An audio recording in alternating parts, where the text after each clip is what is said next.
இன்றைய தினம் ஒரு தந்தை அவருடைய மகன் 2 பேருடைய வாழ்க்கை வரலாற்றை இன்றைக்கு நாம் பார்க்க போகிறோம். ஸெய்த் பின் ஹாரிஸா ரலியல்லாஹு அன்ஹு, அவருடைய மகன் உசாமா ரலியல்லாஹு அன்ஹு. ஸெய்த் பின் சாபித் என்கிற ஒரு நபி தோழர் உண்டு. அவர் வஹி எழுதுகிற தோழர். அபூபக்கர் சித்திக் ரலியல்லாஹு அன்ஹு அவருடைய ஆட்சியின் கீழ் திருக்குரானை தொகுத்த மாபெரும் தோழர் ஸெய்த் பின் சாபித் ரலியல்லாஹு அன்ஹு. அவர் அல்ல, ஸெய்த் பின் ஹாரிஸா ரலியல்லாஹு அன்ஹு. அன்பானவர்களே, இந்த ஸெய்த் பின் ஹாரிஸா ரலியல்லாஹு அன்ஹு அவர்கள், அவருடைய மகன் உசாமா ரலியல்லாஹு அன்ஹு அவர்கள் எங்கு வளர்ந்தார்கள், யாரால் வளர்க்கப்பட்டார்கள், யாரிடமிருந்து பாடம் பெற்றார்கள் என்று நாம் பார்க்கும்போது, ரசூலுல்லாஹி ஸல்லல்லாஹு அலைஹி வஸல்லம் அவர்களுடைய குடும்பத்தில் வளர்ந்தவர்தான் ஸெய்த் ரலியல்லாஹு அன்ஹு. இவருடைய தாயாருடைய பெயர் சுஉதா, தந்தையினுடைய பெயர் ஹாரிஸ். இவர்களுக்கு பிறந்த இந்த ஸெய்த் அவர்களோடு இவர்கள் வாழ்ந்து கொண்டிருக்கும் போதுதான் அந்த ஒரு அதிசய சம்பவம் நிகழ்ந்தது. இஸ்லாத்திற்கு சல்மான் ரலியல்லாஹு அன்ஹு அவர்கள் தேவை என்பதை எப்படி அல்லாஹ் புரிந்தவுடன் பாரசீக நாட்டிலே இருந்து மதீனாவுக்கு அல்லாஹ் கொண்டு வந்தானோ, இந்த உலகத்தில் தன்னுடைய ஹிதாயத்திற்கு உரியவர்கள் யார் என்பதை அல்லாஹ் தேர்வு செய்தால், அவர்கள் எங்கிருந்தாலும், எந்த இடத்தில் இருந்தாலும், எப்படிப்பட்ட சூழ்நிலையில் இருந்தாலும் அதற்கு உரியவர்களாக அல்லாஹ் அவர்களை ஆக்கியே தீருவான் என்பதற்கு ஒரு சான்றாகத்தான் சல்மான் ரலியல்லாஹுடைய வாழ்க்கை வரலாற்றை நாம் பார்த்தோம். ஓரளவுக்கு ஒத்துப்போகிற வாழ்க்கை வரலாறு தான் ஸெய்த் ரலியல்லாஹுடைய வாழ்க்கை வரலாறும் கூட. அதிக பாசத்தோடு ஸெய்த் அவர்களை வளர்த்தி கொண்டிருந்தார்கள். ஒரு நாள் கணவனிடமிருந்து அனுமதி பெற்று தாய் சுஹதா அவர்கள் மகன் ஸெய்தோடு தன்னுடைய கோத்திரத்திற்கு சென்று தன்னுடைய குடும்பத்தாரோடு ஒரு நாள் வாழ்ந்து கொண்டிருந்தார்கள். ஸெய்த் அவர்கள் வாழ வேண்டிய வீடு மக்காவிலே இருக்கிற தன்னுடைய தூதருடைய வீடு என்று அல்லாஹ் முடிவு செய்து விட்டார். ஆரம்ப காலகட்டத்தில் எல்லாம் இஸ்லாம் வருவதற்கு முன்னதாக திடீரென ஊருக்குள் புகுந்து கொள்ளையடிப்பது, கொலை செய்வது, மக்களுடைய சொத்துக்களை சூறையாடுவது, இப்படி வலிமையுள்ளவர்களுடைய அட்டூழியங்கள், கொடூர தாக்குதல்கள் நிகழ்ந்து கொண்டிருந்த காலம். மகனோடு தன்னுடைய குடும்பத்தில் சுஹதா அவர்கள் வசித்துக் கொண்டிருக்கும் போது திடீரென ஒரு கொள்ளை கூட்ட கும்பல் வந்து அந்த கிராமத்துக்குள் புகுந்து சொத்துக்களை எல்லாம் சூறையாடி சிறுபிள்ளையாக இருந்த ஸெய்த் அவர்களை அழைத்து சென்று விட்டார்கள். ஸெய்த் அவர்களை அழைத்து சென்று என்ன செய்தார்கள் என்றால், மக்காவிலே இருக்கிற மிகப்பெரிய ஒரு சந்தையிலே கொண்டு போய் விற்று விட்டார்கள். அல்லாஹ்வுடைய ஒரு ஏற்பாட்டை நீங்கள் பார்க்க வேண்டும். மக்காவுடைய சந்தையில் ஸெய்த் அவர்கள் விற்கப்பட்டு மக்களுடைய பார்வையில் ஸெய்த் அவர்கள் பட்டுக் கொண்டிருக்கும் பொழுதுதான் கதீஜா ரலியல்லாஹு அன்ஹுடைய குடும்பத்திலே இருக்கிற ஹக்கீம் என்பவர் அன்றைக்கு விலைக்கு வந்த எல்லா அடிமைகளையும் விலை கொடுத்து வாங்குகிறார். வாங்கிவிட்டு தனது மாமி கதீஜா ரலியல்லாஹு அன்ஹா போய், இந்த அடிமைகளில் உங்களுக்கு யார் வேண்டும் என்று தேர்வு செய்யுங்கள் என்று தனது மாமி இடத்திலே ஹக்கீம் அவர்கள் சொல்லுகிறார். கதீஜா ரலியல்லாஹு அன்ஹா அவர்கள் இருக்கிற அடிமைகளிலேயே ஸெய்த் அவர்களை தேர்வு செய்தார்கள்.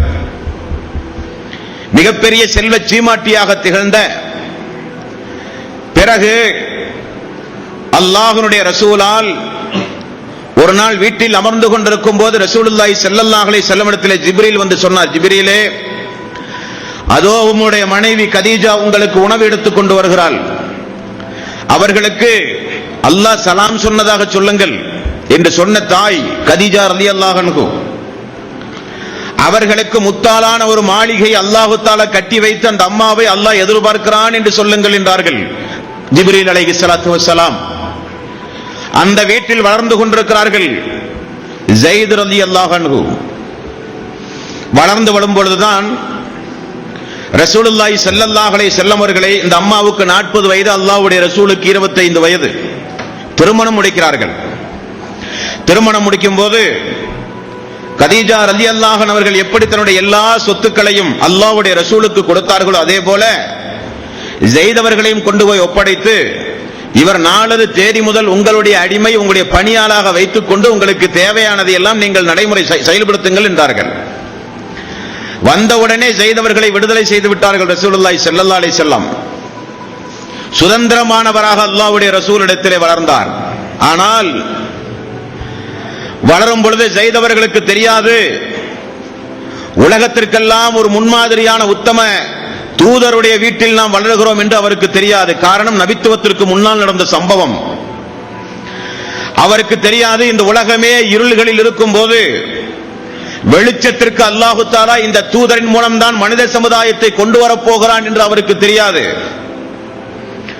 அவருக்கு தெரியாது மிகப்பெரிய ஒரு சமுதாயம் தன்னுடைய உயிரையே அர்ப்பணிக்க திரண்டு வரப்போகிறார்கள் என்று அவருக்கு தெரியாது. அவருக்கு தெரியாது இவரோடு வாழும் பொழுதுதான் ஜிப்ரீல் வந்து இறை செய்தியை சொல்ல போகிறார், இவர் ஒரு இறுதி தூதர் என்று அவருக்கு தெரியாது. வாழ்ந்து கொண்டிருக்கும் போது ஹாரிசா சொந்த தாய் தந்தையினுடைய குடும்பத்தினர்கள் மக்காவுக்கு ஹஜ்ஜுக்கு வருகிறார்கள். ஹஜ்ஜுக்கு வந்து பார்த்தால் மக்காவிலே ஸைத் அவர்கள் ஒரு குடும்பத்தில் வளர்வதை பார்த்து ஓடி போய் அவருடைய குடும்பத்திலே போய் சொன்னார்கள், உங்களுடைய மகன் மக்காவிலே இருக்கிறார், ஒரு குடும்பத்திலே வாழ்ந்து கொண்டிருக்கிறார் என்று பெற்றோர்களுக்கு தகவல் சொல்ல, சூதா அவர்களும் ஹாரிசா அவர்களும் அதுவரை தன்னுடைய மகனுடைய பிரிவினால் தினசரி அழுது கொண்டு புலம்பிக் கொண்டு, ஹாரிசா நல்ல ஒரு எழுத்தாளர், தன்னுடைய துக்கத்தை கவிதை வடிவிலே பாடி அந்த சமுதாயத்திலே அலைந்து இருந்து கொண்டிருந்தார். எனது மகனை பார்த்தீர்களா, எனது மகனை எங்காவது பார்த்தீர்களா, வியாபார கூட்டம், ஹஜ்ஜுக்கு வருகிற மக்கள், உம்ராவுக்கு செல்லுகிற மக்கள் என்று கூட்டம் கூட்டமாக வெளியூருக்கு சென்று திரும்ப வர மக்களிடத்திலெல்லாம் தனது மகனை குறித்து விசாரித்துக் கொண்டிருந்தார். அப்பொழுதுதான் ஹாரிசாவுக்கு தகவல் வருகிறது, மகன் மக்காவிலே இருக்கிறான் என்று. மிகுந்த ஒரு சந்தோஷம். மனைவியிடத்திலே சொல்லி கொஞ்சம் இருக்கிற சொத்துக்களை எல்லாம் கையிலே எடுத்து தனது தம்பியையும் அழைத்துக் கொண்டு அவர் மக்கா வந்தார். ஆனால் எதிர்பார்த்தது நடக்கவில்லை. மக்கா வந்தவுடன் அவர் எங்கிருக்கிறார் என்று விசாரித்து முஹம்மது நபி ஸல்லல்லாஹு அலைஹி வஸல்லம் வீட்டுக்கு வந்து விட்டார். அவர் நபியாகவில்லை, அல்லாஹ்வுடைய ரசூல். வீட்டுக்கு வந்தவுடன் ஹாரிசா அவர்கள், முஹம்மது அவர்களே, நீங்கள் மிகப்பெரிய ஒரு நேர்மையாளர், பசித்தவருக்கு உணவு கொடுக்கிறீர், அடிமைகளை விடுதலை செய்கிறீர், நேர்மையாளர், உண்மையாளர் என்று எல்லோரும் உங்களை பாராட்டுகிறார்கள். நீங்கள் பாதிக்கப்பட்ட மக்களுக்கு உதவி செய்கிற நல்ல குணம் படைத்தவர், பாதுகாப்பு தேடி வருகிற மக்களுக்கு பாதுகாப்பு அளிக்கிறவர். ஆகவே உங்களிடத்தில் ஒரு கோரிக்கையை முன்வைத்து பேச நாங்கள் வந்திருக்கிறோம். நபிகள் நாயகம் ஸல்லல்லாஹு அலைஹி வஸல்லம் அவர்களுக்கு ஒன்றும் புரியவில்லை. என்ன பேசுகிறீர்கள் என்று கேட்டார்கள். எனது மகன் ஸைத் அவர்களை குறித்து பேசுகிறோம் என்றார்கள். யார் அந்த ஸைத் என்று ரசூலுல்லாஹி ஸல்லல்லாஹு அலைஹி வஸல்லம் அவர்கள் கேட்டார். உங்களோடு வளர்ந்து கொண்டிருக்கிற, உங்களுடைய பாதுகாப்பில் உங்களுடைய நேசத்திற்குரியவனாக வளர்ந்து கொண்டிருக்கிற அவன் எனது செல்ல பிள்ளை. அவனுடைய தாய் பிரிவினால் இப்படியெல்லாம் துடிதுடித்துக் கொண்டிருக்கிறான். குடும்பமே வாடிக்கொண்டிருக்கிறது. இறந்த செய்தியை கேட்டவுடன் தான் உயிரே வந்தது. ஆகவே எனது மகனை நீங்கள் ஒப்படைத்தால் இந்த இருக்கிற செல்வங்களை எல்லாம் உங்களுடைய கையிலே தருவோம் என்றார்கள். ரசூலுல்லாஹி ஸல்லல்லாஹு அலைஹி வஸல்லம் அவர்களை பார்த்து சொன்னார்கள், நீதமான தீர்ப்புக்கு நீங்கள் கட்டுப்படுவீர்களா என்றார். ஆமாம் என்றார்கள். ஸைத் அவர்களை அழைப்போம், தாய் தந்தையோடு நான் செல்லுகிறேன் என்றால் எந்த காசு பணமும் வேண்டாம், நீங்கள் அவனை அழைத்து செல்லுங்கள். அவனை அடிமையாக நான் வைக்கவில்லை. அதே நேரத்தில் அவன் என்னோடு தான் வளர்ந்து ஆளாக வேண்டும் என்று தீர்மானம் செய்தால் அவனை நான் விட்டுக் கொடுக்கவும் முடியாது என்றார்கள் ரசூலுல்லாஹி ஸல்லல்லாஹு அலைஹி வஸல்லம். வந்தவர்கள் சொன்னார்கள், அருமையான தீர்ப்பு, இப்படி ஒரு தீர்ப்பை நீங்கள் வழங்குவீர்கள் என்று நாங்கள் எதிர்பார்க்கவே இல்லை என்று சொன்னவுடன் ஸைத் அவர்கள் வரவழைக்கப்பட்டார். ஸைத் அவர்களே, வந்திருப்பவர் யார் என்று ரசூலுல்லாஹி ஸல்லல்லாஹு அலைஹி வஸல்லம் அவர்கள் கேட்டார். அவர் எனது தந்தை ஹாரிசா, அவர் எனது சிற்றப்பா, தந்தையுடைய தம்பி என்று சொன்னார்கள். இவர்கள் எதற்காக வேண்டி வந்திருக்கிறார் என்று உமக்கு சொல்லவா என்றார்கள். சொல்லுங்கள் என்றவுடன், உம்மை அழைத்து செல்வதற்காக வேண்டி வந்திருக்கிறார்கள். அவர்கள் தாயோடு நீ இருக்கும் போது கொள்ளை கூட்ட கும்பல் உம்மை கைது செய்து மக்கத்து வீதியில் கொண்டு வந்து விட்டவுடன் இப்படி சரித்திரம் நம்மோடு நீ வந்ததற்கு, ஆனால் அவர்கள் உம்மை அழைத்து செல்ல வந்திருக்கிறார்கள் என்று சொன்னவுடன் தந்தையும் பார்த்த சந்தோஷத்தில் ஓடிப்போய் ஆரத்தழுவி கட்டி முத்தமிட்டு, மகனே தாய் இப்படி இருக்கிறாள், நான் இப்படி இருக்கிறேன், பிரிந்து எத்தனை நாள் ஆனது என்று பல நாள் பிரிவுக்கு பிறகு மகனை பார்க்கிற பெற்றோர்களுக்கு என்ன இயல்பான குணம் இருக்குமோ அனைத்தையும் வெளிப்படுத்தி பாசத்தோடு உறவாடி கொண்டிருக்கிறார்கள். ஸைத் அவர்கள் சொல்லிவிட்டார்கள், முஹம்மது ஸல்லல்லாஹு அலைஹி வஸல்லம் அவர்களோடு தான் வாழ முடியும், உங்களோடு என்னால் வர முடியாது என்றார். நீண்ட நாளுக்கு பிறகு மகனை பார்க்கிறார். மகனை பார்த்த சந்தோஷத்தால் என்ன செய்வதென்றே அவருக்கு தெரியவில்லை. ஆனால் மகன் என்ன சொல்லுகிறார், பெற்றோர்கள் வேண்டாம், எனக்கு முஹம்மது வேண்டும் என்று சொல்லுகிறார். உமக்கு என்னானது, என்ன கேடு உமக்கு உண்டாகட்டும், என்னானது என்று கேட்கிறார்கள். இந்த முஹம்மதிடத்தில் யாரிடத்திலும் இல்லாத நல்ல நல்ல குணங்களை நான் பார்க்கிறேன். இவர் ஒரு நேர்மையாளர், இவர் ஒரு சித்தீக், இவர் ஒரு அல்லமீன், வாய்மையாளர், எல்லா மனிதர்களும் மதிக்கத்தக்க ஒரு மாமனிதர். ஆகவே இவரைத்தான் நான் தேர்வு செய்து இவரோடு தான் வாழ முடியும் என்றார். குடும்பம் பேசி பார்த்தது. இறுதியில் மிகப்பெரிய ஒரு செல்வந்தருடைய வீட்டில் தனது மகன் சுதந்திரமாக வளர்கிறார், தனது மகனும் பிரியத்தோடு இருக்கிறார் என்பதை தெரிந்தவுடன் பெற்றோர்கள் சந்தோஷத்தோடு அவர்களிடமிருந்து விடைபெறும் போது நபிகள் நாயகம் ஸல்லல்லாஹு அலைஹி வஸல்லம், நபி இல்லை அப்பொழுது, ஹாரிசாவை நிப்பாட்டி ஸைத் அவர்களை கையிலே பிடித்து காபாவுக்கு அருகிலே போய் நின்றார்.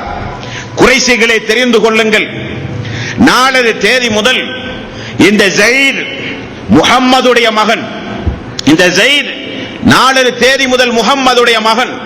இவர் அடிமை அல்ல, எனது வளர்ப்பு பிள்ளை அல்ல, இவர் தாய் தந்தை இல்லாத அனாதை அல்ல. நாளது தேதி முதல் இந்த ஸைத் எனது மகன் என்று சூருழைத்தார். ஹாரிஸ் அவர்கள் பார்த்து திகைத்து போனார்கள். நமது மகனுக்கு இப்படிப்பட்ட ஒரு உறவு முறையா? நமது மகனை நேசிக்கின்ற மக்கள் இப்படியெல்லாம் மக்காவிலே இருக்கிறார்களா? அதிலும் மிகப்பெரிய ஒரு செல்வந்தர் அடிமையாக விலை கொடுத்து வாங்கிய மகனை உரிமை விட்டு தனது மகன் என்று சொல்லுகிறாரே என்று ஹாரிஸ் ரலியல்லாஹு ஹாரிஸ் அவர்கள் திகைத்து போனார்கள். சந்தோஷத்தோடு வீடு திரும்பினார்கள் என்று நாம் பார்க்கிறோம்.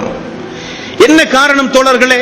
அதுவரை ஹாரிசாவுக்கு தெரியாது நாம் தேர்ந்தெடுத்தது ஒரு தூதர், நாம் தேர்ந்தெடுத்தது ஒரு இறுதி தூதர், நாம் தேர்ந்தெடுத்தது அல்லாஹ்வுடைய ரசூல், நாம் தேர்ந்தெடுத்தது இவரை நேசிக்கிற ஒரு சமுதாயம் வரப்போகிறது என்று அல்லாஹ் பாராட்டி சீராட்டி சொல்ல போகிற ஒரு தூதர் என்று அவருக்கு தெரியாது.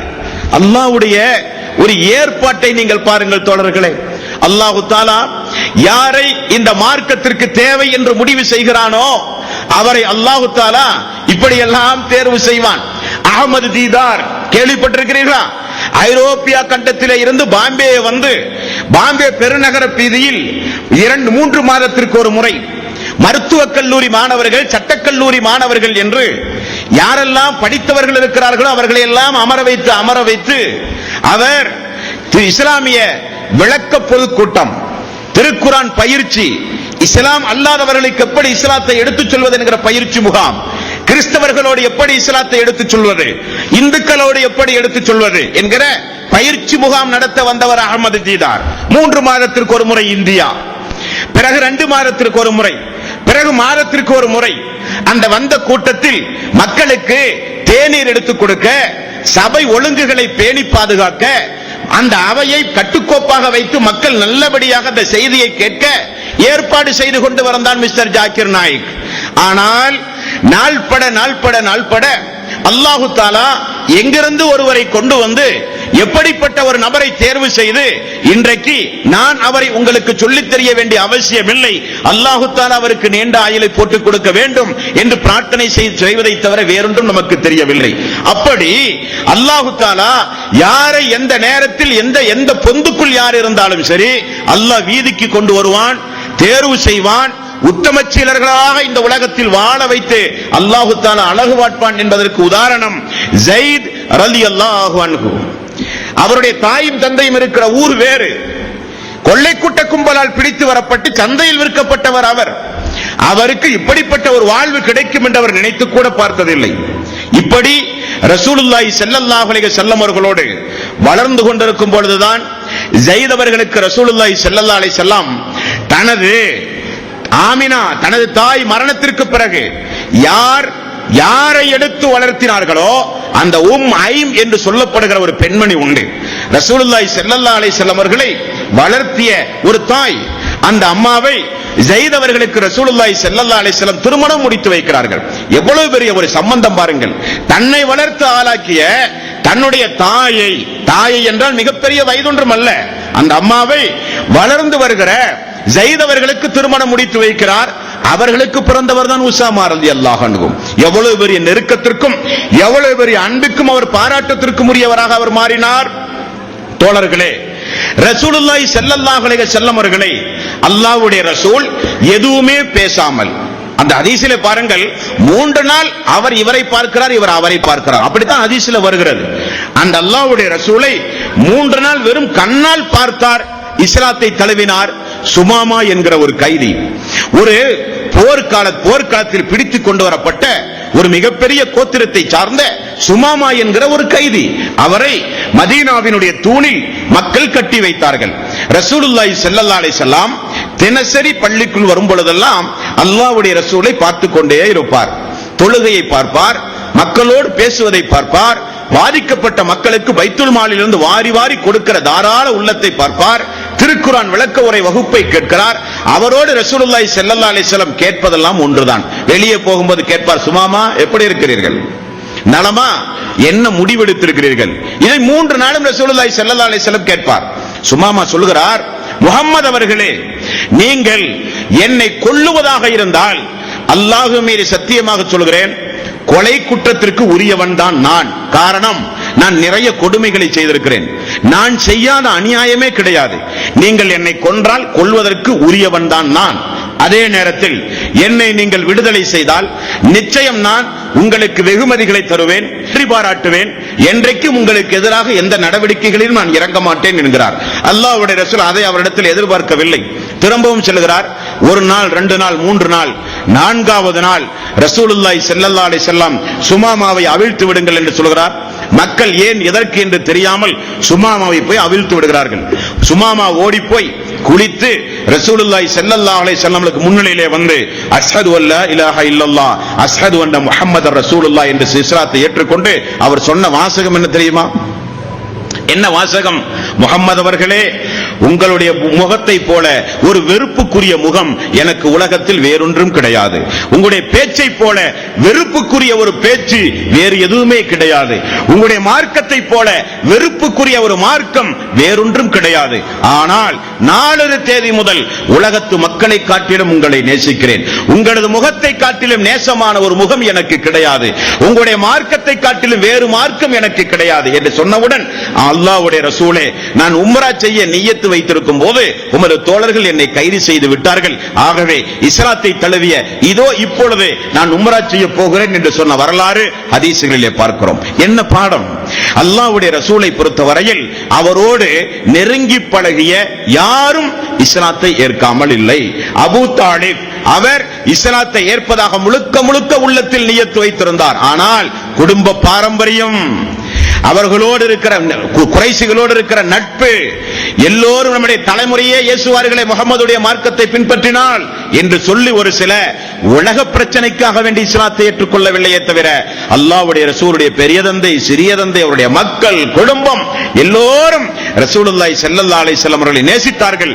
அந்த நேசித்தவரில் ஒருவர் தான் இந்த ஸைத் ரலியல்லாஹு அன்ஹு. எப்படிப்பட்ட பாசம் பார்த்தீர்களா? தாய் வேண்டாம், தந்தை வேண்டாம், சொந்த ஊர் வேண்டாம், நமக்கு இந்த முஹம்மது நபி ஸல்லல்லாஹு அலைஹி வஸல்லம் அவர்கள் போதும் என்று வந்தவரை அல்லாஹ்வுடைய ரசூல் பெத்த தாயையும் தந்தையையும் விட்டுவிட்டு நம்மை நேசிக்கிறாரே என்று தெரிந்தவுடன் ரசூலுல்லாஹி ஸல்லல்லாஹு அலைஹி வஸல்லம் அவர்களும் அளவுக்கு அதிகமாக பாசம் வைத்தார், அளவுக்கு அதிகமாக நேசித்தார் என்றெல்லாம் ஹதீஸ்களிலே பார்க்கிறோம். தோழர்களே, எதுவரை ரசூலுல்லாஹி ஸல்லல்லாஹு அலைஹி வஸல்லம் தனது மகன் என்று சொன்னார்?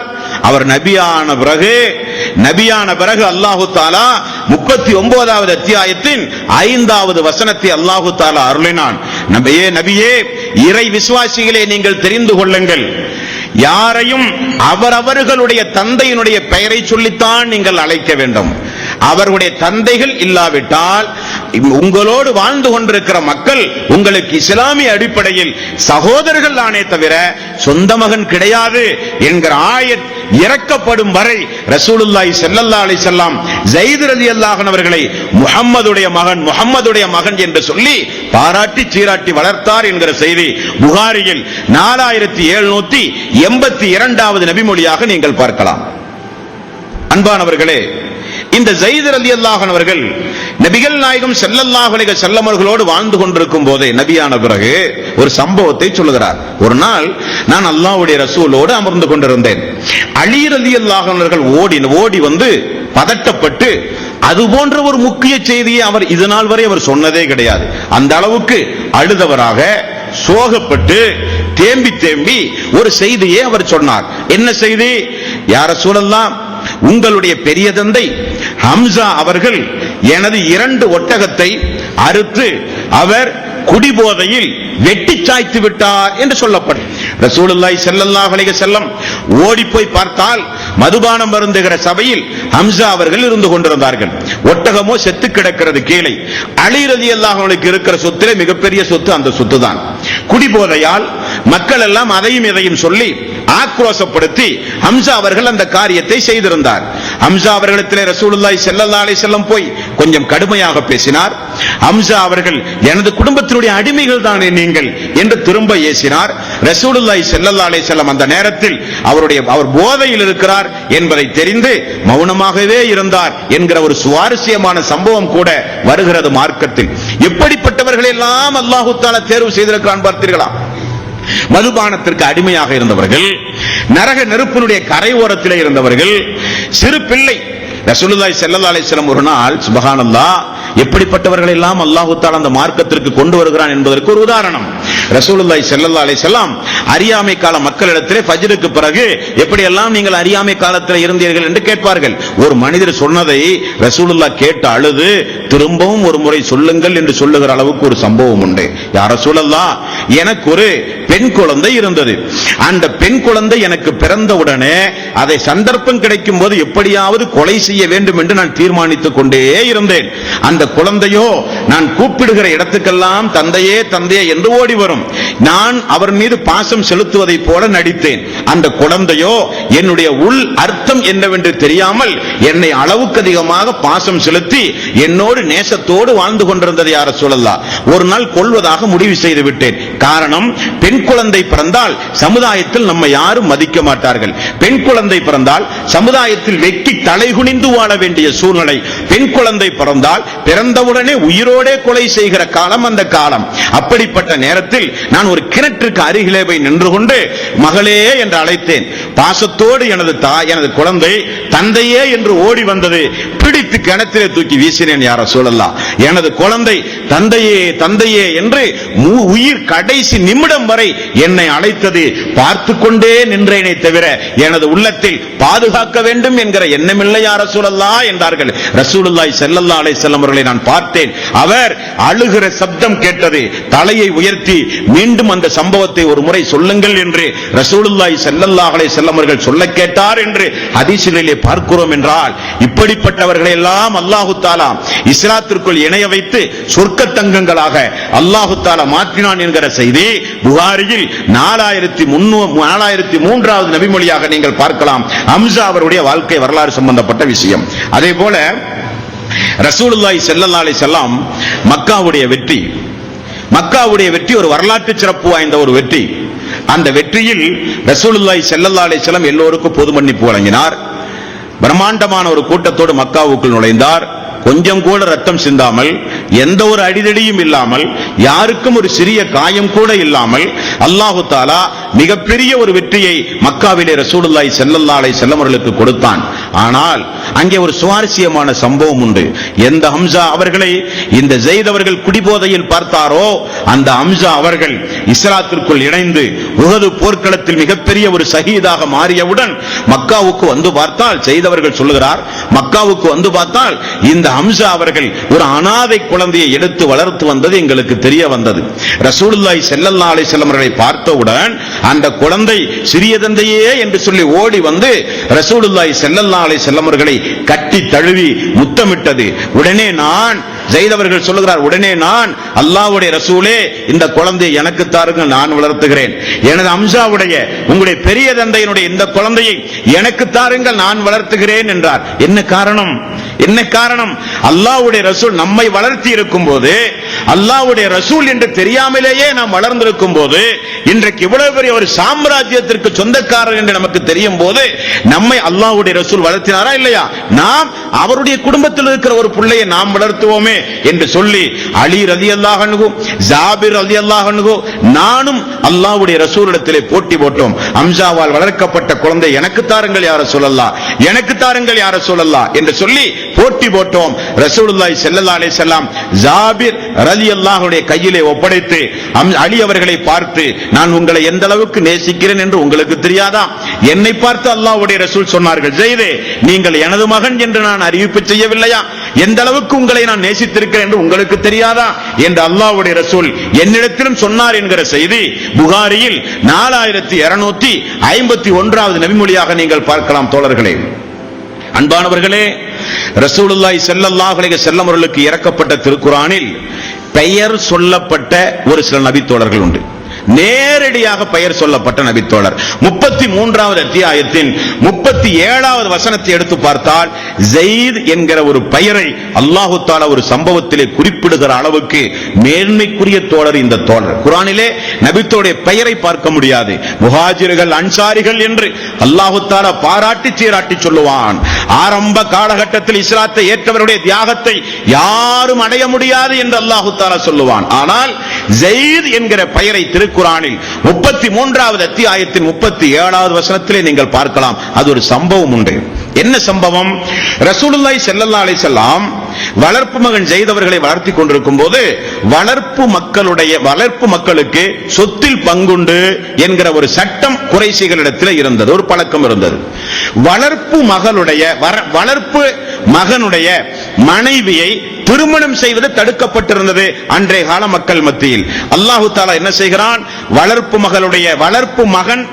மகன் யாராக இருந்தாலும் சரி, அவர்கள் உங்களுடைய சொந்த மக்கள் அல்ல. அவர்களுடைய தாய் தந்தை யாரோ அவர்களுடைய பெயரால் தான் அவர்கள் அழைக்கப்பட வேண்டுமே தவிர, எடுத்து வளர்த்ததற்கு நன்மை உங்களுக்கு கிடைக்குமே தவிர சொத்தில் அவர்களுக்கு பங்கு கிடையாது. அவர்களுடைய மனைவிகளை நீங்கள் திருமணம் முடிக்கலாம் என்பதை அல்லாஹ் சட்டமாக சொல்லாமல் அல்லாஹ் எப்படி நடைமுறைப்படுத்தினான் தெரியுமா? அந்த காரியத்தை ஜெயித் அவர்களுக்கு ரசூலுல்லாஹி ஸல்லல்லாஹு அலைஹி வஸல்லம் ஜைனப் அவர்களை திருமணம் முடித்து வைத்திருந்தார்கள். இரண்டு பேரும் திருமண வாழ்க்கையை நடத்தி கொண்டிருக்கும் சிறு சிறு பிரச்சனைகள் வந்தது. அல்லாஹ்வுடைய நாட்டத்தின் அடிப்படையில் விவாகரத்தும் ஏற்பட்டது. அல்லாஹ்வுடைய ஏற்பாடு. விவாகரத்து ஆனவுடனே ரசூலுல்லாஹி ஸல்லல்லாஹு அலைஹி வஸல்லம் அந்த அம்மாவுடைய விவாகரத்திற்குரிய தலாக்குடைய இத்தாவுடைய காலமெல்லாம் முடிந்திருக்கும் போது ரசூலுல்லாஹி ஸல்லல்லாஹு அலைஹி வஸல்லம் ஜெயித் அவர்களை அழைக்கிறார். ஒரு நாள் அல்லாஹ்வுடைய வஹீயுடைய ஏற்பாட்டை பாருங்கள். ஜெயித் அவர்களை அழைத்து அவர்களை ஜைனப் அவர்களை நான் திருமணம் முடிக்கிறேன், சம்மதமா என்று கேளுங்கள் என்று அனுப்புகிறார் ஜெயித் அவர்களை. ஜெயித் ரலியல்லாஹு அன்ஹு அவர்கள் சொல்லுகிறார், என்னோடு மனைவியாக இருந்த ஜைனப் அவர்களை விவாகரத்திற்கு பிறகு ரசூலுல்லாஹி ஸல்லல்லாஹு அலைஹி வஸல்லம் திருமணம் முடிக்க போகிறார் என்று தெரிந்தவுடன் எனக்கு அவர்களின் மீது நன்மதிப்பு கூடியது. அவர்களை அன்றைக்கு நான் மனைவியாக பார்த்துக் கொண்டிருந்த என்னுடைய பார்வையெல்லாம் ஒரு தாயை பார்க்கிற பார்வையாக மாறியது.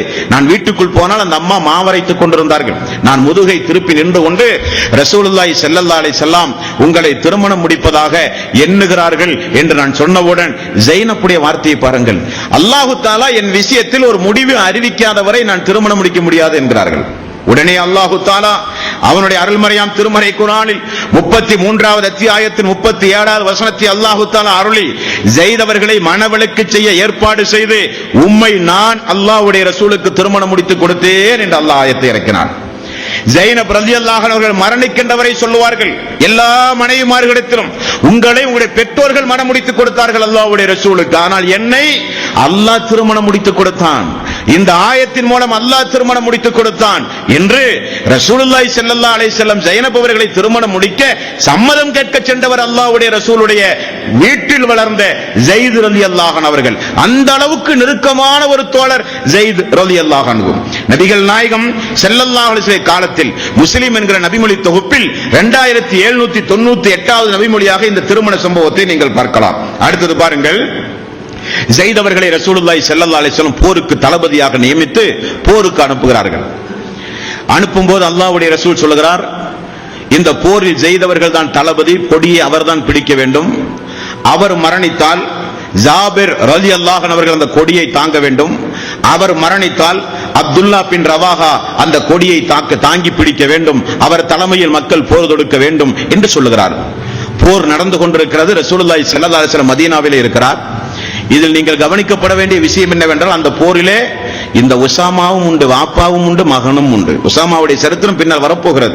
வாப்பாவும் உண்டு, தந்தையும் உண்டு, மகனும் உண்டு. இரண்டு பேரும் போரிலே உண்டு. மகன் உசாமா சொல்லுகிறார், அந்த போரில் எதிரிகளுடைய தாக்குதல் அதிகமாக இருந்தது, தோழர்களும் அதிகமாக தாக்கிக் கொண்டிருந்தார்கள். எனது தந்தை 80க்கும் மேற்பட்ட வெட்டுக்காயங்களோடு ஷஹீதானதை என் கண் முன்னால் நான் பார்த்தேன். அதற்கு பிறகு அந்த கொடி ஜாபிருடைய தலைமையில் அந்த போர் தொடுக்கப்பட்டது. ஜாபிர் அவர்களும் கொலை செய்யப்பட்டார்கள். அப்துல்லா பின் ரவாஹா அவருடைய கையில் அந்த கொடி கொடுக்கப்பட்டது, அவரும் கொலை செய்யப்பட்டார். பிறகு காலித் பின் வலீத் அவருடைய கையில் கொடி வந்தது. அல்லாஹு தஆலா வெற்றி கொடுத்தான் என்று சொன்னார்கள். போரிலிருந்து மக்கள் எல்லாம் திரும்ப வருவதற்கு முன்னதாகவே ரசூலுல்லாஹி ஸல்லல்லாஹு அலைஹி வஸல்லம் தனது மகன் ஸைத் அவர்களுடைய மரணத்திற்காக, ஜாபிர் அவருடைய மரணத்திற்காக, அப்துல்லா பின் ரவாஹா அவருடைய மரணத்தை மதீனாவிலே சொல்லி முடித்து விட்டார். வஹீயின் அடிப்படையில் போரில் யார் யார் மரணித்தார் என்று சொல்லப்பட்டது. ஜாபிருடைய குடும்பம், ரசூலுல்லாஹி ஸல்லல்லாஹு அலைஹி வஸல்லம் குடும்பம், பெண்கள் எல்லாம் அழுக ஆரம்பித்தார்கள். ஸைத் அவர்கள் இறந்ததை கேட்டு. போகும்போது மகனும் தந்தையும் ஒன்றாக போனார்கள். திரும்ப வரும்பொழுது மகன் மட்டும் தான் வருகிறார், தந்தையை காணவில்லை. எங்கே உசாமா தந்தை? அல்லாஹ்வுடைய ரசூலே தோழர்களே கொல்லப்பட்டு விட்டார்கள், போரிலே ஷஹீதாக்கப்பட்டு விட்டார்கள். ரசூலுல்லாஹி ஸல்லல்லாஹு அலைஹி வஸல்லம் கண் கலங்கி வேதனைப்பட்டு குடும்பத்தார்கள் எல்லாம் அழுதார்கள் என்று ஹதீஸ்களிலே பார்க்கிறோம். தோழர்களே, ஷஹீதாக்கப்பட்டார்கள் ஸைத் ரலியல்லாஹு அன்ஹு. கொஞ்சம் சுருக்கமாக அவருடைய வாழ்க்கையை கொஞ்சம் முன்னுக்கு கொண்டு போய் பாருங்கள். ஒரு குடும்பத்தில் வாழ்கிறார். கொலைகார கும்பல், கொள்ளையடிக்கிற கும்பல் பிடித்து வந்து மக்காவிலே கொண்டு வந்து விற்கிறார்கள். மக்கத்து சந்தையில் யாரும் வாங்காமல் ஹக்கீம் என்பவர் ஓடி போய் வாங்குகிறார். வாங்கியவர் எங்கு கொண்டு வந்து கொடுக்கிறார்? கதீஜாவிடத்திலே கொடுக்கிறார். கதீஜா ரலியல்லாஹு அன்ஹா அவர்கள் என்ன செய்கிறார்? திருமணத்திற்கு பிறகு அல்லாஹ்வுடைய ரசூலிடத்திலே கொடுக்கிறார். வாழ்வது தெரிந்து பெற்றோர்கள் கேட்க வருகிறார்கள். பெற்றோரிடத்திலே போக மாட்டேன் என்று தூதருடைய குடும்பத்திலே வாழ்கிறார். வளர்ந்து வரும்போது 40 வயதில் தெரிகிறது, நாம் வளர்ந்து வருகிற ஒரு வீட்டில் அல்லாஹ்வுடைய ரசூல் முஹம்மது நபி, இறுதி நபி, இவரையா நாம் தேர்வு செய்கிறோம் என்று அவருக்கு தெரிகிறது. வளரும் பொழுதே ரசூலுல்லாஹி ஸல்லல்லாஹு அலைஹி வஸல்லம் அடிமை அல்ல, சுதந்திரமானவர் என்கிறார். பிறகு சொல்லுகிறார், நீ எனது மகன் என்று சொல்லுகிறார். இப்படி அல்லாஹ்வுடைய ரசூலிடத்தில் தந்தை மகன் என்கிற உறவோடு எங்கோ இருக்கிற ஹாரிஸுக்கு பிறந்து, சூபாவுக்கு பிறந்து வாழ்ந்த அல்லாஹ்வுடைய ரசூல் ஸைத் அவர்கள் அல்லாஹ்வுடைய ரசூலில் தாயும் மகனுமாக வாழ்ந்து ஒரு சரித்திரம் படைத்து போருக்கு தளபதியாக அனுப்பப்பட்டு அந்த போரில் அபூபக்கர் அவர்கள் உண்டு, உமர் அவர்கள் உண்டு, பிரசித்தி பெற்ற நபித்தோழர்கள் எல்லாம் உண்டு. ஆனால் தளபதியாக ஸைத் அவர்களை ரசூலுல்லாஹி ஸல்லல்லாஹு அலைஹி வஸல்லம் அவர்கள் அனுப்பி அவர் ஷஹீதானார் என்கிற செய்தி நீங்கள் புகாரியிலே 3630வது நபிமொழியாக பார்க்கலாம். தோழர்களே, தந்தைக்கு மகன் எந்த வகையிலும் சளைத்தவர் அல்ல என்பதற்கு ஏற்பத்தான் உசாமா ரலியல்லாஹு அன்ஹு அவர்கள் அந்த குடும்பத்திலே பிறந்தார். ஐம் என்கிற தாய் ரசூலுல்லாஹி ஸல்லல்லாஹு அலைஹி வஸல்லம் அவர்களை வளர்த்த தாய். அந்த ஐம் பிறந்தவர் உசாமா, ஸைதுக்கு பிறந்தவர் உசாமா. உசாமா ரலியல்லாஹு அன்ஹு அவர்கள் அல்லாஹ்வுடைய ரசூல் என்ன சொன்னார்கள் தெரியுமா? ஹிப்பி ரசூலுல்லாஹ், அல்லாஹ்வுடைய ரசூலால் நேசத்திற்கும் பாராட்டுதலுக்கும் உரியவர் உசாமா என்று சொல்லப்படுகிற அளவுக்கு நேசித்தார்கள் ரசூலுல்லாஹி ஸல்லல்லாஹு அலைஹி வஸல்லம். என்றைக்கு ஃபாத்திமாவுக்கு ஹசன் பிறந்தாரோ, அந்த ஹசன் அவர்களுடைய பிறந்த செய்தியை கேட்டு ரசூலுல்லாஹி ஸல்லல்லாஹு அலைஹி வஸல்லம் ஓடி போய் பெயர் வைத்து ஹசன் அவர்களையும் இதே உசாமாவையும் ரசூலுல்லாஹி ஸல்லல்லாஹு அலைஹி வஸல்லம் 2 தொடைகளுக்கு மேல் வைத்துக் கொண்டு எப்பொழுதும் அவர்களுக்காக வேண்டி பிரார்த்தனை செய்பவராகவே இருந்தார். பார்ப்பதற்கு கருத்து நிறத்தை உடைய மெல்லிய மேனியுடைய உசாமாவை ரசூலுல்லாஹி ஸல்லல்லாஹு அலைஹி வஸல்லம் கொஞ்சம் கூட விட்டு பிரியாமல் அளவுக்கு அதிகமான நேசத்தோடு வைத்திருந்தார். ஒரு நாள் ரசூலுல்லாஹி ஸல்லல்லாஹு அலைஹி வஸல்லம் ஹசன் அவர்களையும் உசாமா அவர்களையும் அந்த மனித சமுதாயத்திலே காண்பித்துக் கொடுத்தார்கள். அடிமைக்கு பிறந்த மக்களுடைய பார்வையில் அடிமைக்கு பிறந்த ஸைத் அவர்களுடைய மகன் உசாமாவுக்கு ஒரு தூதருடைய வீட்டில் இவ்வளவு பெரிய அந்தஸ்தா என்று மக்கள் பார்க்க வேண்டும். எல்லா மனிதர்களும் சமம். இஸ்லாமிய மார்க்கத்தை பொறுத்தவரையில் பிறப்பின் அடிப்படையிலோ, நிறத்தின் அடிப்படையிலோ, மொழியின் அடிப்படையிலோ ஏற்றத்தாழ்வு என்பது இஸ்லாத்தில் கிடையாது என்பதை உடைத்தெறிந்தார் அல்லாஹ்வுடைய ரசூல். நடத்தியும் காண்பித்தார். பேர குழந்தை ஹசன் அவர்களை தொடையிலும் தனது உசாமாவை மறு தொடையிலும் வைத்துக் கொண்டு ரசூலுல்லாஹி ஸல்லல்லாஹு அலைஹி வஸல்லம் அல்லாஹ்விடத்திலே செய்த ஒரு துஆவை நீங்கள் ஹதீஸிலே பார்க்கலாம். புகாரியில் 3735வது நபிமொழி, அல்லாஹ்வே நான் இவர்களை இரண்டு பேரையும் நேசிக்கிறேன், நீயும் அவர்களை நேசிப்பாயாக. இந்த துஆவினுடைய பின்னணி இன்ஷா அல்லாஹ் ஹசன் ரலியல்லாஹு அன்ஹுடைய வாழ்க்கை வரலாற்றை பார்க்கும்போது நாம் தெரிந்து கொள்ளவிருக்கிறோம். அப்படிப்பட்ட ஒரு சங்கைக்குரிய ஒரு பிரார்த்தனைக்கு ஆளானவர் உசாமா ரலியல்லாஹு அன்ஹு. சஹாபாக்கள் சொல்கிறார்கள், அல்லாஹ்வுடைய ரசூல் என்றைக்கு அவரை நேசித்து பாராட்டி சீராட்டி இப்படிப்பட்ட பிரார்த்தனைகளை செய்தாரோ அன்றிலிருந்து எல்லா தோழர்களும் உசாமா ரலியல்லாஹு அன்ஹு அவர்களை நேசிக்கலானார்கள். ரசூலுல்லாஹி ஸல்லல்லாஹு அலைஹி வஸல்லம் உசாமாவுக்கு ஒரு திருமணம் முடித்து வைக்கிறார். பாத்திமா பின்த் ஜஹ்ஷ் ரலியல்லாஹு அன்ஹு. இந்த பாத்திமா பின்த் கைஸ் ரலியல்லாஹு அன்ஹு அவர்கள் ஒரு முஹாஜிருக்கு முன்னதாகவே திருமணம் முடித்து வாழ்க்கை நடத்தி கொண்டிருக்கும் போது அவர் பத்ர் போர்க்களத்திலே ஷஹீதாகி விட்டார். ஷஹீதான உடனே ரசூலுல்லாஹி ஸல்லல்லாஹு அலைஹி வஸல்லம் பாத்திமா பின் கைஸ் அவர்களை அழைத்து, நீங்கள் இன்னாருடைய வீட்டில் இத்தா இருங்கள், இத்தா முடிந்தவுடன் என்னை வந்து பாருங்கள் என்றார். இத்தா முடிந்தவுடனே அபூபக்கர் அவர்கள், அலி அவர்கள், அப்துர் ரஹ்மான் இப்னு அவுஃப் போன்ற பெரிய பெரிய சஹாபாக்கள் எல்லாம் போய் திருமணம் முடிப்பதாக அந்த அம்மாவிடத்திலே போய் அனுமதி கேட்டார்கள். அந்த அம்மா ஒரே பதிலை சொன்னார்கள், என்னை நான் அல்லாஹ்வுடைய ரசூலிடத்திலே ஒப்படைத்து விட்டேன் என்றார்கள். ரசூலுல்லாஹி ஸல்லல்லாஹு அலைஹி வஸல்லம் உசாமாவை திருமணம் முடிக்க சம்மதம் கேட்கிறார்கள். சம்மதம் கேட்கும் போது பாத்திமா பின் கைஸ் அவர்கள் சொல்கிறார், எனது உள்ளத்தில் இந்த உசாமாவை குறித்து ரசூலுல்லாஹி ஸல்லல்லாஹு அலைஹி வஸல்லம் அவர்கள் முன்னதே சொல்லி இருந்ததை நான் அறிந்தேன். நான் இந்த உசாமாவை நேசிக்கிறேன்.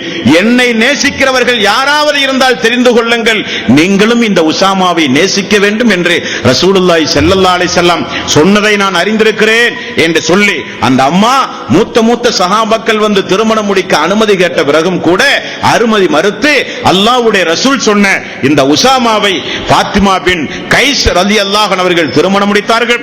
திருமணம் முடித்த பிறகு அந்த அம்மா சொல்கிறார், உசாமாவின் மூலம் அல்லாஹ் தஆலா கண்ணியத்தை தந்தான், உயர்வை தந்தான், உயர் அந்தஸ்தை எனக்கு சமுதாயத்திலே தந்தான் என்று அந்த அம்மா பாராட்டி சீராட்டி சொன்ன சம்பவம் முஸ்லிமிலே 2966வது நபிமொழியாக நீங்கள் பார்க்கலாம். அல்லாஹ்வுடைய அடியார்களே, அன்பானவர்களே, இந்த உசாமா ரலியல்லாஹு அன்ஹு அவர்கள் எந்த அளவுக்கு அல்லாஹ்வுடைய ரசூலிடத்தில் ரொம்ப நேசத்துக்குரியவர் என்றால் மக்கள் எல்லாம் ஒரு செய்தியை சொல்ல பயப்படுவார்கள். அல்லாஹ்வுடைய ரசூலிடத்திலே அல்லாஹ்வுடைய ரசூலிடத்தில் சீக்கிரம் போய் யாரும் போய் எந்த ஒரு செய்தியும் சடாரண பேச முடியாது. காரணம், வஹியோடு தொடர்புடையவர். எதிர்த்து பேசக்கூடாது, குரலை உயர்த்தி பேசக்கூடாது, குறும்புத்தனமாக பேசக்கூடாது, இரண்டாவதம் பண்ணக்கூடாது, எதிர்கேள்விகள் கேட்கக்கூடாது. நிறைய விதிமுறைகள் உண்டு. தூதர் வாழ்கிற காலத்தில் உள்ள மக்களுக்குரிய சட்டம். ரகசியம் பேசுவதாக இருந்தால் ஏதாவது அன்பளிப்பு கொடுத்து தான் ரகசியம் பேச வேண்டும். அந்த அளவுக்கு ரசூலுல்லாஹி ஸல்லல்லாஹு அலைஹி வஸல்லம் அவர்களை குறித்து அல்லாஹ் திருக்குர்ஆனில் அந்த மக்களுக்கு அறிமுகம் செய்து கொண்டிருந்த நேரம். அப்பொழுது பாருங்கள், மக்சூம் என்று சொல்லப்படுகிற ஒரு கோத்திரத்தில் இருக்கிற ஒரு பெண்மணி திருடி விட்டால் ஒரு பொருளை. திருடினால் என்ன சட்டம்? இஸ்லாமிய ஆட்சி இருந்த நேரம். திருடினால் கை துண்டிக்கப்பட வேண்டும் என்கிற சட்டம். உடனே அந்த குடும்பத்தார்கள் எல்லாம் திருட்டு குற்றம் சூட்டப்பட்ட அந்த பெண்ணுடைய தரம் எப்படியும் துண்டிக்கப்படும் என்பதை உணர்ந்து அந்த சட்டத்திலிருந்து காப்பாற்றுவதற்காக, பேசி சமாதானப்படுத்துவதற்காக யாரை பிடிக்கலாம் என்று எல்லோரும் யோசித்துக் கொண்டிருக்கும் போது உசாமா நினைவுக்கு வந்தது. அல்லாஹ்வுடைய ரசூல் எப்பொழுதும் தோளிலே வைத்துக் கொண்டு நடப்பார் ஹசன் அவர்களை, உசாமா அவர்களை. தொழும் பொழுது இரண்டு பேரும் அங்குமிங்குமாக ஓடிக்கொண்டிருப்பார்கள் உசாமா ரலியல்லாஹு அன்ஹு அவர்கள். அப்படிப்பட்ட உசாமா ரலியல்லாஹு அன்ஹு அவர்களை பார்த்து வளர்ந்த அந்த மக்கள் என்ன செய்தார்கள்? உசாமாவை பிடித்துக் கொண்டு ரசூலுல்லாஹி ஸல்லல்லாஹு அலைஹி வஸல்லம் இடத்திலே போய் அனுமதி கேட்கலாம் என்று சொன்னார்கள். உசாமா அவர்களுக்கு விஷயம் தெரியவில்லை. ஏதோ ஒரு சிறிய பிரச்சனை தானே என்று சொல்லி, யார சொல்லலாம், அந்த அம்மா இப்படி எல்லாம் செய்தார்கள், அல்லாஹ்வுக்காக வேண்டி அந்த அம்மாவை மன்னித்து விடுங்கள் என்று சொல்லிவிட்டார் போலும். ரசூலுல்லாஹி ஸல்லல்லாஹு அலைஹி வஸல்லம் முகத்தை நான் பார்த்தேன், உசாமா சொல்லுகிறார், முகத்தை நான் பார்த்தேன், மாதுளம்பழம் போல சிவந்து விட்டது. அல்லாஹ்வுடைய சட்டத்திலா அல்லாஹ்வுடைய சட்டத்தை மாற்றி அமைக்கவா உசாமாவே என்னிடத்தில் நீ வந்து பேசுகிறாய் என்று சொல்லி ரசூலுல்லாஹி ஸல்லல்லாஹு அலைஹி வஸல்லம் மக்களை எல்லாம் ஒன்று கூட்டினார். இன்னல் ஹம்துலில்லாஹி நஹ்மதுஹு வ நஸ்தஈனுஹு என்று அந்த ஸலவாத்தை அல்லாஹ்வுடைய ரசூல் ஓதிய பிறகு அந்த மக்களை பார்த்து சொன்னார்கள், முன்னால் சென்று போன சமுதாயம் அழிந்ததற்கு காரணம் தெரியுமா உங்களுக்கு? அவர்கள் உயர்ந்த குலத்தார்கள் ஏதாவது தவறு செய்தால் விட்டு விடுவார்கள், தாழ்ந்த மக்கள் ஏதாவது தவறு செய்தால் அந்த மக்களை தண்டிப்பார்கள். இந்த காரணத்திற்காகவே அல்லாஹு தஆலா அந்த சமுதாய மக்களை அழித்தான் என்று உங்களுக்கு தெரியாதா என்று கேட்டு ரசூலுல்லாஹி ஸல்லல்லாஹு அலைஹி வஸல்லம் திருட்டு குற்றம் சுமத்தப்பட்ட அந்த பெண்மணி அந்த குடும்பத்தார்களை பார்த்து சொன்னார்கள், நான் ஒன்றை சொல்லுகிறேன் தெரிந்து கொள்ளுங்கள். எனது மகள் ஃபாத்திமா எனது இருதயத்தின் ஒரு பகுதி. எனது மகள் ஃபாத்திமா திருடினாலும் கையை வெட்டுவேன் என்றார்கள். எனது மகள் ஃபாத்திமா திருடினாலும் உடம்பிலே கை இருக்காது என்றார்கள். ரசூலுல்லாஹி ஸல்லல்லாஹு அலைஹி வஸல்லம் இப்படி சொன்னவுடனே உஸாமா ரலியல்லாஹு அன்ஹு அவர்கள், யா ரசூலல்லாஹ், அல்லாஹ்விடத்தில் எனக்காக வேண்டி மன்னிப்பு தேடுங்கள், தெரியாமல் பேசிவிட்டேன், எனக்காக வேண்டி அல்லாஹ்விடத்தில் நீங்கள் மன்னிப்பு தேடுங்கள் யா ரசூலல்லாஹ், நான் இனி ஒருபோதும் இந்த காரியத்தில் ஈடுபட மாட்டேன் யா ரசூலல்லாஹ் என்று அல்லாஹ்வுடைய சட்டம் என்றால் அனைவரும் சமம் என்று நான் உணர்ந்து கொண்டேன், ஒரு காலம் இனி இந்த காரியத்தை செய்ய மாட்டேன் என்று உஸாமா ரலியல்லாஹு அன்ஹு அவர்கள் சொன்ன சம்பவம் புகாரியில் 4304, முஸ்லிமிலே 3486வது நபிமொழியாக நீங்கள் பார்க்கலாம். ஆயிஷா ரலியல்லாஹு அன்ஹா அவர்கள் மீது களங்கம் சுமத்தப்பட்டு 50 நாள் மிகப்பெரிய ஒரு துக்க நகரமாக மாறியது. ரசூலுல்லாஹி ஸல்லல்லாஹு அலைஹி வஸல்லம் அவர்களுக்கு அந்த நேரத்தில் வஹி வருவதும் கொஞ்சம் தாமதமாக இருந்தது. என்ன முடிவெடுப்பதென்றே தெரியவில்லை. எங்கு பார்த்தாலும் அவதூறு, எங்கு பார்த்தாலும் பொய் பிரச்சாரம். ஆயிஷா அவர்களுக்கும் இந்த மனிதருக்கும் ஒரு தப்பான தொடர்பு உண்டாவதாக முனாஃபிக்குகளால் திட்டமிட்டு பரப்பப்பட்ட செய்திகளுக்கு சஹாபாக்களும் அடிமைப்பட்டார்கள்.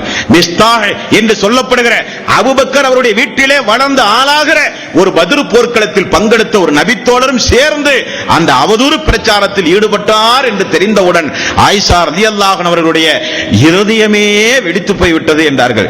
என்னை பற்றியா இப்படி இந்த சமுதாயத்திலே பேசுகிறார்கள், என்னை பற்றியா இந்த சமுதாயத்தில் இப்படியெல்லாம் பேசுகிறார்கள் என்று சொல்லி நான் அழுது கொண்டே இருந்தேன். அல்லாஹ் எனக்கு ஒரு நிச்சயம் ஒரு முடிவை தருவான், வஹி எனது விஷயத்தில் இறக்குவான் என்று நான் அழுது கொண்டே இருந்தேன் என்று ஆயிஷா ரலியல்லாஹு அன்ஹா அவர்கள் சொல்லுகிறாரே. அந்த சம்பவத்தில் ரசூலுல்லாஹி ஸல்லல்லாஹு அலைஹி வஸல்லம் ஆயிஷா அவர்களை குறித்து மிக மிக ரகசியமாக அல்லாஹ்வுடைய ரசூல் விசாரித்த மனிதர்கள் மொத்தம் 2 பேர். ஒன்று அலி ரலியல்லாஹு அன்ஹு, இன்னொன்று இந்த உஸாமா. காரணம், வீட்டில் வளர்ந்தவர், அவருக்கு தெரியும் உள்ளுள்ள காரியங்கள் வெளியுள்ள காரியங்கள் எல்லாம் அவருக்கு தெரியும் என்பதை ரசூலுல்லாஹி ஸல்லல்லாஹு அலைஹி வஸல்லம் அவர்கள் உணர்ந்து உஸாமா அவர்களை அழைத்து சொன்னார், உஸாமாவே, ஆயிஷா அவர்களை குறித்து நீங்கள் என்ன நினைக்கிறீர்கள்? உஸாமா சொல்லுகிறார், கேட்டவுடனே நான் பதறி போய்விட்டேன். யா ரசூலல்லாஹ், யாரை குறித்து என்னிடத்திலே நீங்கள் கேட்கிறீர்கள்? அவர்களுடைய நன்னடத்தையை தவிர, நல்ல குணத்தை தவிர வேறு ஒன்றும் அல்லாஹ்வின் மீது சத்தியமாக எனக்கு தெரியாது என்றார்கள். அலி அவர்களிடத்திலே கேட்க அலி ரலியல்லாஹு அன்ஹு அவர்கள் வீட்டிலே இருக்கிற உங்களுடைய பரீரா என்கிற அடிமையை விசாரித்தால் தெளிவாக தெரியும் என்று அவரும் சொல்லி பதிலுக்கு முடித்து விடுகிறார். இங்கே அதுவல்ல சம்பவம், அதுவல்ல சம்பவம். ஊரே ஒரு அவப்பெயரை பிரச்சாரம் செய்து கொண்டிருக்கும் போது, அவதூறு பிரச்சாரம் செய்து கொண்டிருக்கும் போது அல்லாஹ்வுடைய ரசூலுக்கு அவருடைய குடும்பத்தில் பக்கபலமாக இருந்து ஆயிஷா ரலியல்லாஹு அன்ஹா உயிரை மேன்மைப்படுத்தி எந்த நேரத்திலும் அவர்கள் மீது களங்கம் சுமத்துவதை அனுமதிக்கவே முடியாது என்பதை மறுத்து சொன்னார்கள், நல்ல குணமுடையவர் யா ரசூலல்லாஹ் ஆயிஷா, நற்குணத்தின் பிறப்பிடம் ஆயிஷா யா ரசூலல்லாஹ், அதை தவிர எனக்கு வேறு ஒன்றுமே தெரியாது என்று சொன்ன மாமேதை தான் இந்த உஸாமா ரலியல்லாஹு அன்ஹு. புகாரியில் 4141வது நபிமொழியாக நீங்கள் பார்க்கலாம். இவருடைய வாழ்வில் முக்கியமான ஒரு பாடம் உண்டு. சுராக்கா என்கிற ஒரு சமுதாயத்தை எதிர்த்து போர் தொடுப்பதற்காக ரசூலுல்லாஹி ஸல்லல்லாஹு அலைஹி வஸல்லம் இவருடைய தலைமையில் மக்களை அனுப்பினார்கள். போர் உக்கிரமாக நடந்து கொண்டு சுராக்கா என்கிற அந்த சமுதாயம் வந்து சரணடைந்தது. அப்பொழுது ஒரு அன்சாரி தோழரும் நானும் சேர்ந்து ஒரு எதிரியை, ஒரு இறை நிராகரிப்பாளனை துரத்தி கொண்டு போய் வட்டமிட்டு பிடித்து விட்டோம். அவன் எங்களுக்கு பயந்து லா இலாஹ இல்லல்லாஹ் முஹம்மது ரசூலுல்லாஹ் என்று சொல்லிவிட்டான். சொன்ன உடனே என்னோடு இருக்கிற அன்சாரி தோழர் அவரை தாக்குவதை விட்டுவிட்டு வாளை கீழே போட்டுவிட்டு சென்று விட்டார். நான் என்ன செய்தேன் என்றால் அவனை கொன்றுவிட்டு நான் ரசூலுல்லாஹி ஸல்லல்லாஹு அலைஹி வஸல்லம் இடத்திலே நடந்த செய்தியை சொன்னேன். அப்பொழுது ரசூலுல்லாஹி ஸல்லல்லாஹு அலைஹி வஸல்லம் என்னை பார்த்து சொன்னார்கள், கலிமா சொன்னவுடனா அவரை நீ கொன்றீர் என்று கேட்டார்கள். ஆமாம் யா ரசூலல்லாஹ், ஷஹாதத்து கலிமா சொன்னவுடனா கொன்றீர் என்று கேட்டார்கள். 3 முறை ரசூலுல்லாஹி ஸல்லல்லாஹு அலைஹி வஸல்லம் அவர்கள் அப்படி திரும்ப திரும்ப கேட்டு தன்னுடைய அதிருப்தியை வெளிப்படுத்தியதை பார்த்தவுடனே, இந்த திருக்கலிமா மறுமை நாளிலே வந்தால் என்ன பதிலை சொல்ல போவீர் உசாமா என்று ரசூலுல்லாஹி ஸல்லல்லாஹு அலைஹி வஸல்லம் அவர்கள் கேட்டார்கள். கேட்டதை பார்த்தவுடனே எனக்கு அன்றைக்கு எப்படி இருந்ததென்றால், இதற்கு பிறகு நான் இஸ்லாத்திற்கு வந்திருக்க கூடாதா? எனது பாவமெல்லாம் மன்னிக்கப்பட்டிருக்குமே. இஸ்லாத்திற்கு வந்த பிறகு இந்த காரியத்தை செய்து விட்டோமே, இந்த காரியம் நிகழ்ந்த பிறகு நான் இஸ்லாத்திற்கு வந்திருக்க கூடாதா என்று நான் வருத்தப்பட்டதை போல எனது வாழ்வில் நான் எதற்காக வேண்டியும் வருத்தப்பட்டதே கிடையாது என்று உசாமா ரலியல்லாஹு அன்ஹு அவர்கள் சொன்ன செய்தி புகாரியில் 4269வது நபிமொழியாக நீங்கள் பார்க்கலாம். இந்த தோழர் எவ்வளவு பெரிய ஒரு மாமனிதர் என்று பாருங்கள். சுப்ஹானல்லாஹ். அலி ரலியல்லாஹுடைய காலத்தில் ஜமல் யுத்தம், சிப்பீன் யுத்தம் என்கிற மிகப்பெரிய யுத்தம் ஆயிஷா அவர்களுக்கும் முஆவியா அலி அவர்களுக்கும் இப்படி நடந்தும் நடக்காமலும் ஒரு சில போர் அபாயம் ஏற்பட்ட நேரத்தில் எல்லாம் ஒதுங்கி வாழ்ந்தார் உசாமா. அவருடைய அடிமை ஒரு நாள் கேட்டார், சிப்பீன் போரிலும் ஜமல் யுத்தத்திலும் நீங்கள் கலந்து கொண்ட அலி அவர்களுக்கு உபகாரம் செய்யாமல் இருக்க என்ன காரணம் என்று கேட்டபோது, உனக்கு தெரியாதா, சுராக்கா என்கிற அந்த கூட்டத்தை எதிர்த்து போர் செய்ய புறப்பட்ட போது ஒரு மனிதன் திருக்கலிமாவை சொன்னவுடன் சொன்ன பிறகும் நான் கொண்ட பிறகு அல்லாஹ்வுடைய ரசூல் என்ன சொன்னார்கள்? கலிமா சொன்ன மக்களுடைய ரத்தத்தை சிந்திவிட்டாயே என்று சொன்னார்கள். 2 சாராரும் ஷஹாதத்தை ஏற்ற மக்கள், அவர்களுடைய உள்ளத்தில் ஏகத்துவம் உண்டு, திருக்கலிமா உண்டு. நான் யாருக்கு போய் உபகாரம் செய்ய முடியும்? யாருக்காக வேண்டியும் உபகாரம் செய்ய முடியாது. ஏகத்துவத்தை, இஸ்லாத்தை, தௌஹீதை உள்ளத்தில் ஏற்றுக்கொண்ட மக்களுக்கு எதிராக எப்படி நான் வாளை உயர்த்த முடியும் என்று சொன்ன மாமனிதர் இவர். புகாரியில் 7110வது நபிமொழியாக நீங்கள் பார்க்கலாம் தோழர்களே. ஒரு மனிதர் இஸ்லாமிய மார்க்கத்தை தழுவினால் அந்த வெளிப்படையான காரியத்தை வைத்துத்தான் நாம் முடிவு செய்ய வேண்டுமே தவிர, அவர் எதுக்காக வேண்டி தழுவி இருப்பாரோ, அதற்காக வேண்டி தழுவி இருப்பாரோ என்று உள் அர்த்தம் கற்பிப்பது இறை விசுவாசிகளுக்கு உகந்ததல்ல. உள்ளத்தை அறிந்தவன் அல்லாஹ் ரப்புல் ஆலமீன். உள்ளத்தை அறிகிற ஆற்றல் நமக்கு கிடையாது. ஆகவே இஸ்லாம் அல்லாதவர்கள் இஸ்லாத்திற்குள் வந்தாலோ, முஸ்லீமாக வாழ்ந்து கொண்டிருக்கிற மக்களையோ எடுத்தேன் கவிழ்த்தேன் என்று இறை நிராகரிப்பாளர்கள், காபிர்கள், இஸ்லாத்தை ஏற்காத மக்கள் என்று ஈமானை பலகீனப்படுத்தி கொச்சைப்படுத்தி அவருடைய உள்ளத்தை காயப்படுத்தும் விதமாக பேசுகிற உரிமை நமக்கு யாருக்கும் கிடையாது என்கிற ஒரு பாடம் இந்த செய்தியிலே இருந்து நமக்கு கிடைக்கிறதா இல்லையா? அப்படிப்பட்ட சம்பவங்கள் எல்லாம் இவருடைய வாழ்விலே உண்டு. இவரை ரசூலுல்லாஹி ஸல்லல்லாஹு அலைஹி வஸல்லம் ஒரு போருக்கு சக்கராத்துடைய நேரத்தில் நோய்வாய்ப்பட்டு கிடக்கும் போது ரசூலுல்லாஹி ஸல்லல்லாஹு அலைஹி வஸல்லம் ஒரு போருக்கு தளபதியாக நியமித்து விடுகிறார்கள். தளபதியாக நியமித்தால் உமர் அவர்கள் ஓடி வந்து அபூபக்கர் சித்திக் அவர்களிடத்தில் வந்து, நீங்கள் போய் சொல்லக்கூடாதா, மூத்தவர்கள் இவ்வளவு பேர்கள் இருக்கும் போது இந்த இளைஞரை கொண்டு வந்து ரசூலுல்லாஹி ஸல்லல்லாஹு அலைஹி வஸல்லம் தளபதியாக நியமிக்கிறாரே என்று சொன்னவுடன் எப்பொழுதும் அபூபக்கர் சித்திக் ரலியல்லாஹு அன்ஹு அவர்கள் அல்லாஹ்வுடைய ரசூல் ஒரு முடிவெடுத்தால் அந்த பக்கம் தான் நிற்பாரே தவிர யாருடைய பேச்சையும் அபூபக்கர் சித்திக் அவர்கள் கேட்க மாட்டார்கள். ஒரே வார்த்தையில் சொன்னார்கள், அல்லாஹ்வுடைய ரசூல் ஒரு தீர்மானித்தால் நன்மை இருக்கும் உமர் அவரே என்றார். நான் எனது நிலையை மாற்றிக் கொண்டேன். அபூபக்கர் சித்திக் ரலியல்லாஹு அன்ஹு, உமர் ரலியல்லாஹு அன்ஹு, மூத்த சஹாபாக்கள் எல்லாம் மதீனாவிலே இருந்து புறப்படுவதற்கு முன்னதாக அதிருப்தி வெளிப்பட்டதை ரசூலுல்லாஹி ஸல்லல்லாஹு அலைஹி வஸல்லம் புரிந்து கொண்டார்கள். மிம்பரின் மீது ஏறி நின்று கொண்டு, மக்களே தெரிந்து கொள்ளுங்கள், அன்றைக்கு ஸைத் அவர்களுடைய தலைமையில் படை திரட்டும் போதும் நீங்கள் இப்படித்தான் பேசினீர்கள். ஆனால் ஸைத் சிறந்தவர், ஸைத் எனக்கு பிரியமானவர், எனக்கு பிரியமானவரை நீங்கள் ஒவ்வொருவரும் பிரியமானவராக எடுத்துக்கொள்ள வேண்டும். அதே போல எனது ஸைத் அவர்களுடைய மகன் உசாமா என்னிடத்தில் மிகுந்த விருப்பத்திற்குரியவர், மக்களில் சிறந்தவர், மக்களில் சிறந்தவராகிய உசாமாவை நீங்கள் தலைமையாக ஏற்று செல்லுங்கள். உங்களில் நல்ல அதிகாரம், நல்ல அறிவு படைத்தவர் எனது உசாமா என்று சொல்லி மக்கள் மத்தியில் உசாமா ரலியல்லாஹு அன்ஹு அவர்களை பாராட்டி சீராட்டி சொல்லி வழி அனுப்பினார்கள். போர் நடப்பதற்கு முன்னதாகவே உசாமா ரலியல்லாஹு அன்ஹு அவர்களுக்கு தகவல் வருகிறது, ரசூலுல்லாஹி ஸல்லல்லாஹு அலைஹி வஸல்லம் பேசுவதை நிறுத்திவிட்டார், மயக்கமுற்றி கீழே விழுந்து விட்டார். அல்லாஹ்வுடைய ரசூல் அதுவரை பேசிக் கொண்டிருந்தார், ஆனால் பேச்சை நிறுத்திவிட்டார் இருக்கிறார் என்கிற செய்தி வந்தவுடன் அங்கிருந்து ஓடி வருகிறார் உசாமா ரலியல்லாஹு அன்ஹு. வந்து பார்த்தால் ரசூலுல்லாஹி ஸல்லல்லாஹு அலைஹி வஸல்லம் பேசாமல் படுத்துக் கொண்டிருப்பதை பார்த்தவுடனே குடும்பத்திலே விசாரிக்கிறார். அப்படிப்பட்ட ஒரு அபரிவிதமான சம்பவம் எல்லாம் ஒன்றுமல்ல, மயக்கமுற்று விழுகிறார் என்று சொல்லப்பட்டது. ரசூலுல்லாஹி ஸல்லல்லாஹு அலைஹி வஸல்லம் அவர்கள் அருகிலே உசாமா ரலியல்லாஹு அன்ஹு அவர்கள் அந்த மரண நேரத்தில் இந்த சம்பவம் எல்லாம் ஹதீஸிலே பார்க்க முடிகிறது தோழர்களே. இப்படி நபிகள் நாயகம் ஸல்லல்லாஹு அலைஹி வஸல்லம் குடும்பத்தில் வளர்த்தெடுக்கப்பட்ட ஒரு தந்தை ஒரு மகனுடைய வாழ்க்கை வரலாறு இந்த வரலாறு. சுப்ஹானல்லாஹ். இந்த வரலாறுகளில் நமக்கு கிடைக்கக்கூடிய பாடம் என்ன சோர்களே? ரசூலுல்லாஹி ஸல்லல்லாஹு அலைஹி வஸல்லம் அவர்களை தூதராக ஒப்புக்கொண்டு இஸ்லாத்தை ஏற்றால் எந்த சஹாபாக்களுடைய வரலாறுகளை நீங்கள் பார்த்தாலும் சரி, அவர்கள் இஸ்லாத்திற்கு தியாகம் செய்யக்கூடியவர்களாகத்தான் இருந்திருக்கிறார்கள். எதையாவது ஒன்றை இந்த இஸ்லாத்திற்காக, இந்த ஏகத்துவத்திற்காக எதையாவது ஒன்றை தியாகம் செய்கிற மனப்பான்மையோடு அவர்கள் இருந்திருக்கிறார்கள். அல்லாஹ் சொன்னானா இல்லையா? இவர்கள் அல்லாஹ்விடத்திலே கொடுத்த வாக்குறுதியை நிறைவேற்றியவர்களும் உண்டு, நிறைவேற்ற எதிர்பார்த்து கொண்டிருக்கிறவர்களும் உண்டு என்று அல்லாஹ் சொல்லுவதற்கு ஏற்ப வாழ்ந்தவர்கள் தான் அந்த சஹாபாக்கள். இந்த தோழர்களுடைய வாழ்க்கை வரலாறுகளிலே இருந்து நாமும் உலகம், பொருளாதாரம், உலகம்தான் நமது குறிக்கோள் என்று இல்லாமல் அல்லாஹ்வுடைய மார்க்கத்திற்காக வேண்டி நமது பங்களிப்பை ஏதாவது ஒரு வகையில் நாமும் செலுத்த முன்வர வேண்டும் என்பதற்குத்தான் இந்த வரலாறுகள் புனிதமிக்க ரமலானுடைய மாதத்தில் உங்கள் மத்தியிலே எடுத்துச் சொல்லப்படுகிறது தோழர்களே. ஒரு ரசனைக்குரிய, பொழுதுபோக்குரிய ஒரு அவையோ, ஒரு சம்பவமோ, ஒரு நிகழ்ச்சியோ இது அல்ல. இதெல்லாம் உண்மை சம்பவம், வரலாறு படைத்தவர்களுடைய சம்பவம்.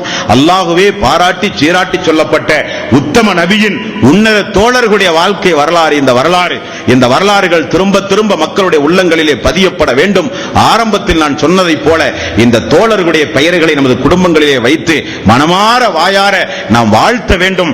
எப்பொழுதும் நம்முடைய துஆவில் இந்த நபி தோழர்களையும் இணைத்துக் கொண்டு, அல்லாஹ்வே எங்களுக்கு முன்னால் ஈமானால் முந்திக் கொண்டு மரணித்தவர்களுடைய கபருடைய வாழ்வையும் மறுமையுடைய வாழ்வையும் சிறப்பாக ஆக்கி யா அல்லாஹ் அவர்களோடு சேர்த்து எங்களையும் மறுமையிலே ஒன்று சேர்ப்பாயாக யா அல்லாஹ் என்று அல்லாஹ்விடத்தில் பிரார்த்தனை செய்ய நாம் ஒவ்வொருவரும் கடமைப்பட்டிருக்கிறோம். அதுபோக இன்ஷா அல்லாஹ் இதே போல ரசூலுல்லாஹி ஸல்லல்லாஹு அலைஹி வஸல்லம் அவர்களால் வளர்த்தப்பட்ட, எங்கிருந்தோ வந்து வளர்ந்தவர் அல்ல, அல்லாஹ்வுடைய ரசூலுடைய குடும்பத்தில் வளர்ந்த ஆளான சஹாபாக்களுடைய வாழ்க்கை வரலாறுல இருந்து என்னென்ன படிப்பினைகள் உண்டு என்பதை இன்ஷா அல்லாஹ் நாளை தினம் நாம் இன்ஷா அல்லாஹ் தொடர்ந்து பார்க்கவிருக்கிறோம். எல்லாம் அல்ல அல்லாஹு தஆலா எதை கேட்டோமோ அதன் அடிப்படையில் நம்முடைய வாழ்வை அமைத்து மரணிக்கின்ற வாய்ப்பை அல்லாஹ் நம் எல்லோருக்கும் தந்தருள்வானாக. வாஹிரு தௌவானா அனில் ஹம்துலில்லாஹி ரப்பில் ஆலமீன்.